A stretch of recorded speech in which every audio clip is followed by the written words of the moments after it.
देखो काछा एक और दाम 100 रुपया बा। 100 रुपया? एक और खूबी का बा? खूबी जानबो? 10 तला पर से गिर जाइबो, गाड़ फट जाई, बाकी काछा ना फटी।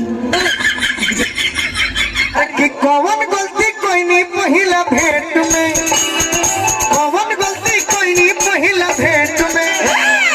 सामने बताओ न होई और राजा जी तोरा न होता भेंट में।